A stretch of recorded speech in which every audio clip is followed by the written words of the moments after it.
উপস্থাপক রাফসান সাবাব ও গায়িকা জেফার রহমানের প্রেমের গুঞ্জন অনেকদিন ধরেই শোবিজে আলোচনায়।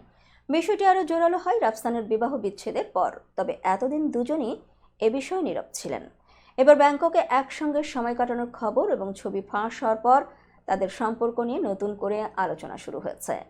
বিস্তারিত ডেস্ক রিপোর্টে। অ্যানাউন্সমেন্ট পোস্টার দেওয়ার পর কিছু র্যান্ডম কমেন্টের উপরে ভিত্তি করে ডিভোর্সের কারণ আপনারা খুঁজতে থাকেন। গত 15 নভেম্বর বাংলাদেশ সময় দুপুর 1টার দিকে ব্যাংককের সিএম প্যারাগন শপিং মলে রাফসান ও জেফারকে দেখা যায়। বিখ্যাত পেরি পেরি ফুড শপে তারা পাশাপাশি বসে খাবারের অর্ডার দেন।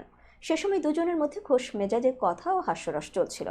রাফসানের পরনে ছিল সবুজ শার্ট আর জেফার পরেছিলেন ওয়েস্টার্ন পোশাক। খাবার খেতে খেতে কিছুটা সময় একান্তে কাটান তারা, যদিও তারা সামাজিক যোগাযোগ মাধ্যমে আলাদাভাবে ছবি পোস্ট করে বিষয়টি গোপন রাখতে চেয়েছিলেন। তবু তাদের অন্তরঙ্গ ছবি প্রবাসী এক বাংলাদেশের মাধ্যমে গণমাধ্যমে চলে আসে। জানা গেছে জেফারের পরিবারের সদস্যরাও তাদের সঙ্গে ছিলেন। শোবিজ মহলে গুঞ্জন রয়েছে রাফসান ও জেফার দীর্ঘদিন ধরেই প্রেমের সম্পর্কে রয়েছেন এবং গোপনে বিয়েও সেরেছেন। তবে এ বিষয়ে এখনও তারা প্রকাশ্যে কোনো মন্তব্যই করেননি। 2020 সালের অক্টোবরে চিকিৎসক সানিয়া আয়েশাকে বিয়ে করেছিলেন রাফসান। 3 বছর পর চলতি মাসে তাদের বিবাহ বিচ্ছেদ হয়।